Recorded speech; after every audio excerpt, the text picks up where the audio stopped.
अपने पीछे पीछा कर रहे बदमाशों से बचने की कोशिश में महिला घबरा गई और बिना कुछ सोचे एक ऐसे तने पर चढ़ गई जो एक गहरी दरार के ऊपर फैला हुआ था। तभी पीछे से अचानक कुछ शोर हुआ और हथियार लिए हुए उन लोगों ने गोलियां चलानी शुरू कर दी। इससे वह इतनी बौखला गई कि उसका संतुलन बिगड़ गया और वह सीधे उस गहराई में गिर गई जहां ठंडी नदी बह रही थी, जिसने उसे एक पल में अपनी धारा में समेट लिया। उसने डर के मारे किनारे की एक चट्टान को पकड़ने की कोशिश की, लेकिन उसके दोनों हाथ कसकर बंधे हुए थे, जिससे वह पूरी ताकत नहीं लगा पा रही थी। उधर पानी की रफ्तार और तेज होती जा रही थी और सामने कुछ ही दूरी पर एक विशाल झरना दिखाई दे रहा था। अगर वह समय रहते कुछ न कर पाई तो उसका बचना नामुमकिन था। अचानक उसने अपनी पूरी शक्ति जुटाई और पानी में तैरते हुए एक पुराने जहाज के मलबे के टुकड़े को थाम लिया, लेकिन वह झरने के एकदम पास पहुंच चुकी थी और उसे सांस लेने का भी मौका नहीं मिला कि तभी पानी की रफ्तार ने उसे उस टुकड़े से उखाड़ कर अलग कर दिया, जिससे वह गिरने ही वाली थी। डर से कांपती हुई उसने अपनी अंतिम ताकत लगाई और एक छलांग लगाकर किसी करिश्मे की तरह उस जहाज के पंख को थाम लिया। नीचे की गहराई को देखकर उसमें जीने की उम्मीद फिर से जागी। उसने गहरी सांस ली और भरसक कोशिश कर खुद को उस पंख पर चढ़ा लिया। अभी वह थोड़ा सा ही संभली थी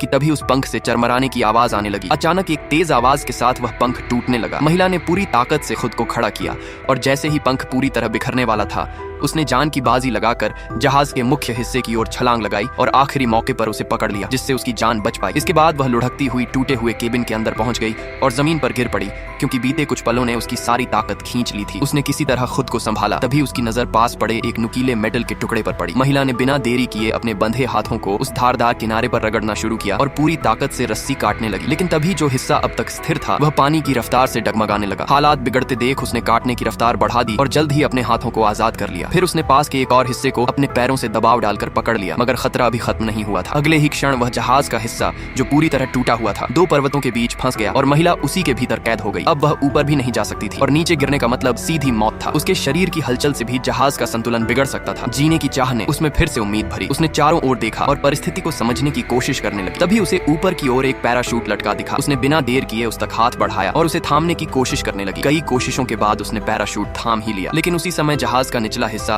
पूरी तरह टूट गया और महिला बहुत तेजी से नीचे गिरने लगी। ऐसा लग रहा था जैसे अब कुछ नहीं बच सकता, मगर किस्मत ने साथ दिया और आखिरी सेकंड में उसने पैराशूट खोल लिया, जिससे उसकी जान बच गई।